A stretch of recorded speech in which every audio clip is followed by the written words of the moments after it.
Yo, what's up guys? Welcome back. I've got another piece of hardware to be looking at today. This is the brand new KeyStep from Arturia. They've slowly been working through their entire range of controllers and updating them over the last few years. I've got the KeyLab Mark III, the 61, which I really like. I've checked out the MicroLab as well from them. They're very kind enough to send this over for me to check this out. I do get review models from time to time, also for writing reviews at KVR Audio. So, not sponsored, but yeah, I do get to hang on to this. Right, so let me first just talk about the sort of overall first impressions, the specs that we have here, and who this is for and who it isn't for. So I want to dive into that first because I think there's a specific person that is going to love this, but it's also not for everyone. I have a number of other small controllers in the studio here. I've covered the Novation, the Launch Key Mark IV, which I absolutely love. I love the DAW integration in that one. Not such a big fan of the mini keys on that, but I've got the bigger 37 key one that I really like for the integration. This is not something you're buying for DAW integration. It's really a bridge between your hardware and your computer, and in some respects just as a standalone sequencer as well. It works fantastically by itself. It doesn't have to be connected to a computer either for it to function. That said, it will work just fine as a MIDI controller. You plug it in, it's pretty much plug and play. It'll just right out the box it'll start working, but you're not getting any of the fancy DAW integration. I didn't own the original KeyStep, but I do know that they had some controls. I kind of wish that you had controls on this one. But at the same time, if you consider that you are already using this to probably control something with a bunch of knobs on it already, you don't really need to be setting up additional ones there on this. That said, there are some cool things that you can do with CV via the touchpad. You've got this touchpad for the mod wheel and the bender as well. In terms of build quality, this key bed is really nice. I think it may be the same key bed that they're using on the Mini Freak. It's pretty much the same feeling as the ones that you get on the MicroLab as well, even though that's such a cheap little unit that it feels really good for small keys. I'm not normally a big fan of mini keys, but these are sort of semi-weighted. You can see they've got some heft to them. There's a weight to them as well, which is kind of hard to describe without you actually getting your hands on one, but there's sort of a real feeling to it. My one major concern that I had with the Mini from Novation was the keys just felt too dinky. As a key bed, I'm really surprised with how good this is. I think also one of the benefits here with, from an ergonomics point of view, one of the good things without not having too many of the knobs, I guess you've got the one over here, but it's quite easy to fit into a bag and move around. It's also just a nice size to kind of move around the studio, so you can kind of plug it into all sorts of gear around the place. It's lightweight, it's only powered by USB-C, which is super convenient, and it's pretty much, I'll show you in a sec, it's pretty much exactly 19-inch wide, so it kind of will fit right next to a 19-inch rack quite nicely. Right, so let's run over some of the features here. You've got a 32-note keyboard, which is fine. It's like I said, the keys are nice. You have got this little encoder which gets you through the menu systems. It's not really a controller though, it's just for kind of navigating some of the setup settings and editing of steps and so forth. Then you have a sequencer, you have an arpeggiator, you have this mutate key over here which lets you do some sort of generative stuff as well. You've seen a lot of this kind of stuff in things like the Mini Freak already. Even Pigments has got similar sort of functionality. If you own any of those, either the synths or software from Arturia, you'll feel right at home with this. It's similar to some of the stuff that they've implemented on the KeyLab as well. Obviously not the sequencer, the arpeggiator. You can do some more sort of generative stuff here with that. Then you've also got a scale and a chord lock, which is nice. And then you've got shift functionality, a hold, which acts like a sustain pedal really. Octave up and down. Then you have the sort of multi-function mod wheel and bender here. They function as a bend and a mod initially, but you have the spice control, which basically just ramps up their sort of random intensity for certain things. And the gate, you can adjust your gate length for your sequences using the shift there. Now, in terms of using this live, I think it'll work great. But there's one caveat to that. There's a lot of shift functionality going on here.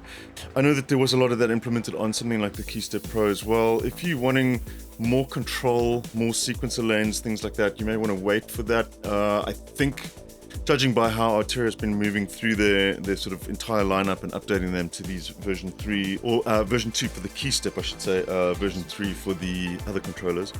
I would surmise that they're going to do a pro version of this at some point. So if you need the extra stuff, that's great. For me, I think, you know, if you've got any sort of hardware, and I think especially for beginners, if you're getting into sort of want to get a piece of hardware and you're getting some sort of cheap rack-mounted unit or desktop module, like something from Behringer, or if you don't like anything from Behringer, you know, something like from maybe like the East Beast or whatever from Create Audio, that kind of thing. This is just going to be an essential, I think. It's just adds a lot of value to your gear in terms of how you can control it. And then I'll show you the setup that I have on the desk right now. We'll take a look at some examples on how to use this. But I think this is really amazing. So obviously you guys know that I work in Bitwig. I've got the Bitwig Connect here, and one of the cool things with the KeyStep is I've got 2 ins and 4 outs in terms of the CV outputs on the Connect. So the cool thing is I don't have to lose 2 of those outputs being assigned to pitch and gate as a hardware CV instrument inside of Bitwig. I can set this up just as a hardware instrument and forgo the pitch and gate signals from that entirely, and use the KeyStep as a MIDI to CV converter, essentially. I just set this up as the MIDI output in Bitwig. It acts as a MIDI through, essentially, but it's sending MIDI through to the MIDI ports, and then it's also going to the CV output as well. So that's a really, really handy little use case here. On that note as well, just in terms of the connectivity, you can see you've got a bunch of CV ports on the back there. You're looking at a full-size MIDI in and out, which is fantastic. I'm not a fan of the small ones. Sustain pedal over there as well. You've got sync in and out for syncing this up, the sequences to a bigger doorless setup, if you will. And then in terms of control outputs that you have here, you've got CV pitch and CV gate, obviously, and along with a mod 1 and mod 2 output. Now these can be set to various different things. One of the most obvious one being the mod wheel. You can assign that to a CV output as well. But there's some other cool stuff that you can do with that, so I'm going to show you that in a second. Right, so as I said, I haven't owned a KeyStep prior to this one. I'm just going to be looking at this in terms of somebody approaching this with completely fresh eyes. And let's dive in and just take a look at how I've set it up here and what you can do with this quick little demonstration.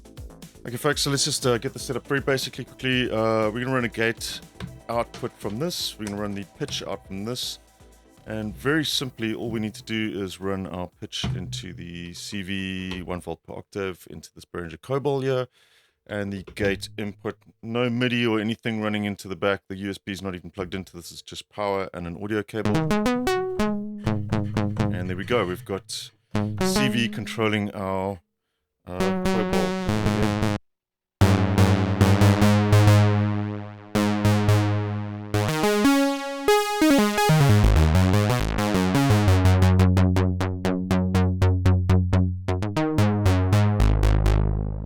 Cool, so there we go. Very simple to do and works pretty much straight out of the box. Now there's a bunch of settings that you can run through here when setting things like this up as well. If you've got a different system that requires something different, you probably find that it is accounted for here.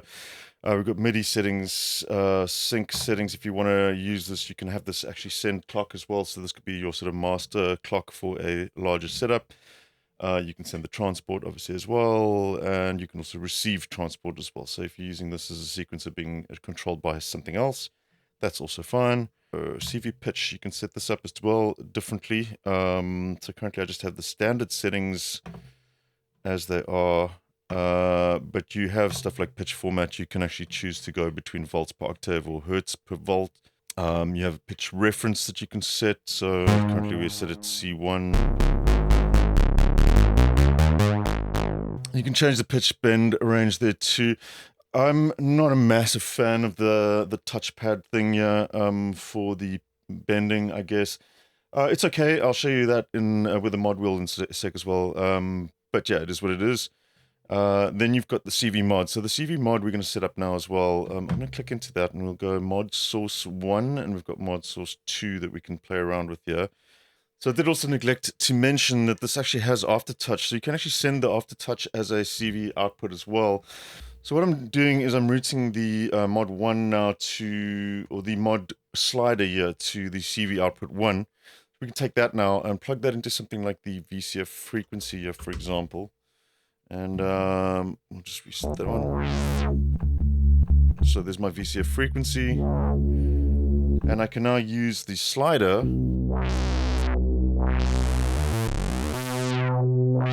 to control that via CV as well. Now, another really cool thing that I like about this is when it comes down to the sequencing as well, or even I think just with the, I think it happens per gate signal that you send out. There's quite a handy little function in here. If we come back to the CV mod, I'll go to the same mod source again, so we're not using that anymore. We'll go mod source 1, and we're going to set that to random. So random will output a random value per gate signal. There you go.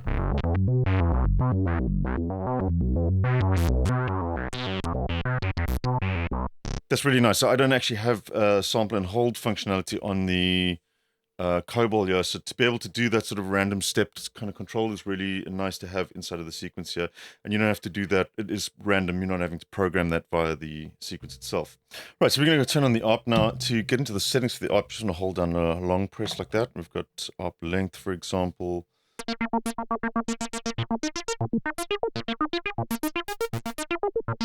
can hear that randomness. You can hear that random output happening there now.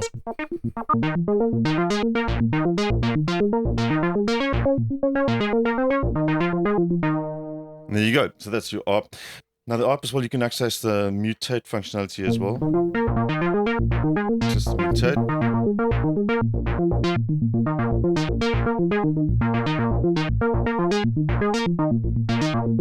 It kind of generates a randomness to that now. Same keys. You can just hold it down and it'll generate a new mutation for you. You also have access to the spice control here, so if you hold down shift. So the spice is going to be adding in sort of variations to the gate and adding in some ratchets, and the timing is going to vary as well. Just kind of adds a little bit of interest. Really nice, kind of just dial up sort of at the ends of a sequence or whatever. My issue with it is that it is this shift functionality. So you do find yourself tripping yourself up every now and then with this shift, because a lot of the functionality on this is going to be accessed via that. So if you're in the midst of playing something and you hold down the shift, you actually run the risk of automatically setting a new sequence type or up type or time division or something like that. It's fairly easy to make that mistake. So once again, you can select different art types here. I had the mutate running there now, but we can just run through different ones like this.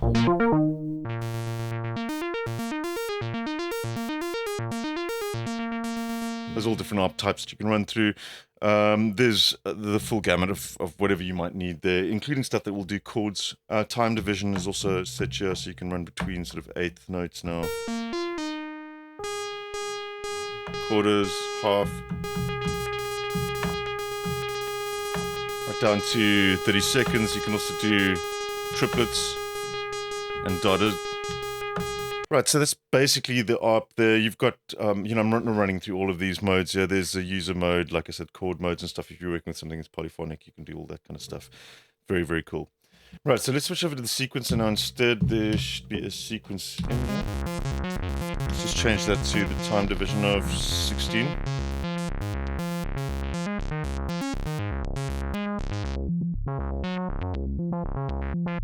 Right, like I said, sequences you can edit by nudging them. You can also edit them up and down, transpose.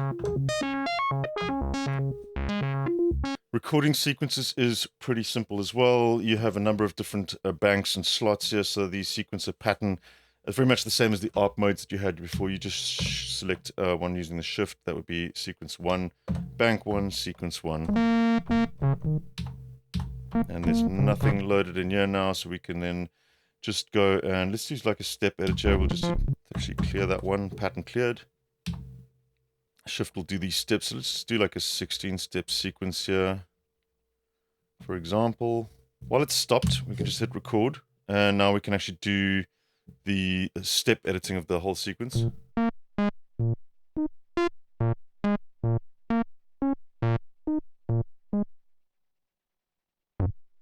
There we go. Play that back.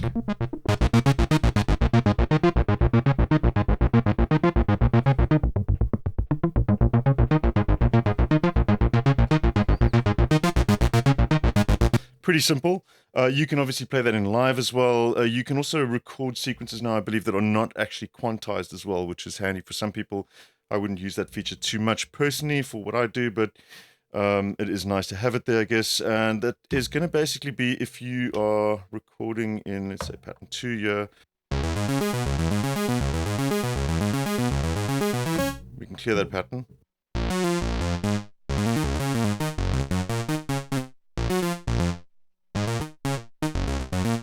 Yeah, so that's the live input as well. I think for most of the time you're going to be inputting sequences via the just stopped and then recording it and putting it in. Obviously now with these shift commands as well, you've got some control. Like I said, you can double sequences and then edit specific notes. If you are in the sequence mode, what I want to look at just is if you are in overdub, you're basically back at the same menu now that we had when we were doing the step input initially. You can now run through these to make changes. And the cool thing with this is you won't be able to see this now, but you can actually, when you add in additional overdub changes, you actually have them added to sort of a pool that you can then double this and then select them per step later on down the line. So you can always revert back to the original note that was recorded there, but you also have the option to...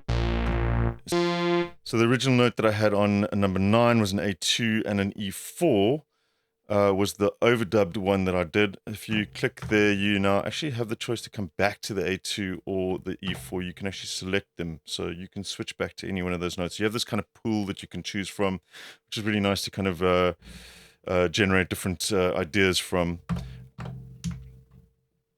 And there we go. So we've edited that slightly now. There you go. You got that higher note in there now. Cool. So pretty flexible. This I didn't want to spend too much time on the sort of operations of this. I'm sure that Arturia will put out a pretty extensive video kind of overviewing everything, which will be doing a much better job than I do. But I just want to kind of get this across to you, just what a useful little tool this is.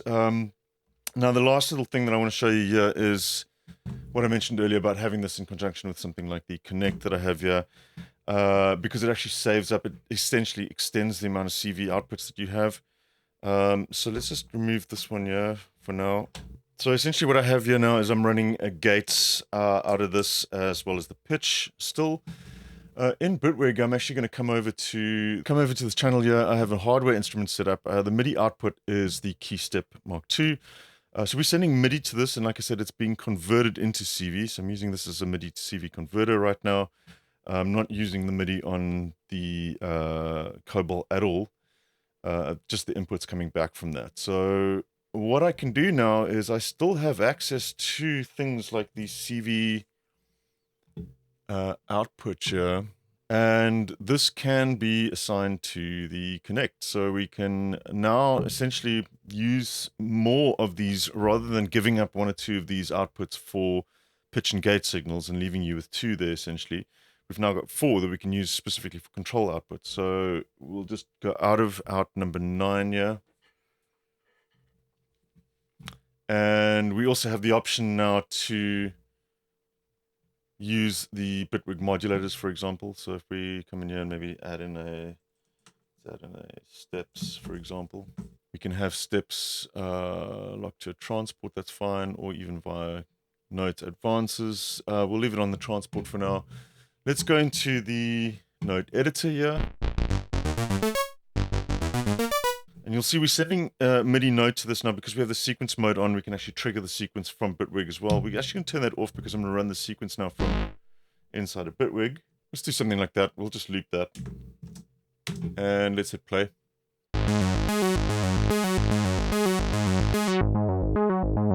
So we're still sending via CV gate and pitch from the KeyStep. It's coming in via MIDI to this over a USB-C connection and sending out the CV to our gear over here. Now what we can do is we can take out our output number 9 that we had here, and let's head back to the the hardware instrument here. I can assign the steps to the CV control, for example, and let's just plug this into the VCF frequency once again.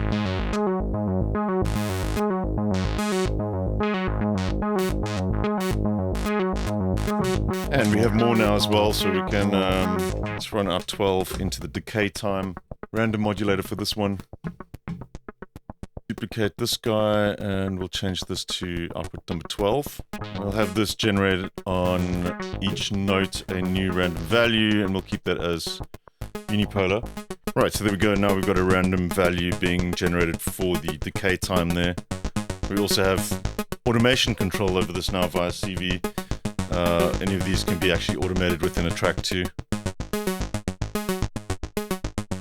So you can see with a fairly simple instrument like this now, you can greatly expand the capabilities here. You now got 2 more outputs here as well, 2 on the back as well. So you could actually be potentially routing additional signals into this as well. Or, you know, vice versa from other areas if you've got more modular gear that you want to hook up. There's a lot you can do. Bottom line, this is really, really nice as a little brain for all of the stuff. Again, just to reiterate, if you've got sort of a bigger setup, you may want to wait to see what they do with the KeyStep Pro. But yeah, for anybody that's wanting to get into hardware, if you're going to buy a piece of gear like this little desktop module, this is it's totally worth it. I would say it's essential to have something like this. Really, really nice little tool. Cool, yeah, so typical Arturia, really well built, tons of really cool functionality. I love this little generative stuff that you can do with this. It's super fun to play around with as well, just for kind of generating ideas. And just, like I said, building yourself a little station to mess around, especially if you've got something like Connect as well that extends it even further. Really, really, really fun little setup this to have. Otherwise, if you guys enjoy these, consider hitting the like and the subscribe button, please. It does help us out. And you can also check in the comments below if you want to join up on Patreon. You can go take a look. There's a bunch of presets. I've actually just put up a bunch of new stuff for the Arturia Microbrute as well, the Microbrute B. There's some free presets that Patreon subscribers can go and download. Otherwise, I will catch you soon. Till then, take care. Cheers.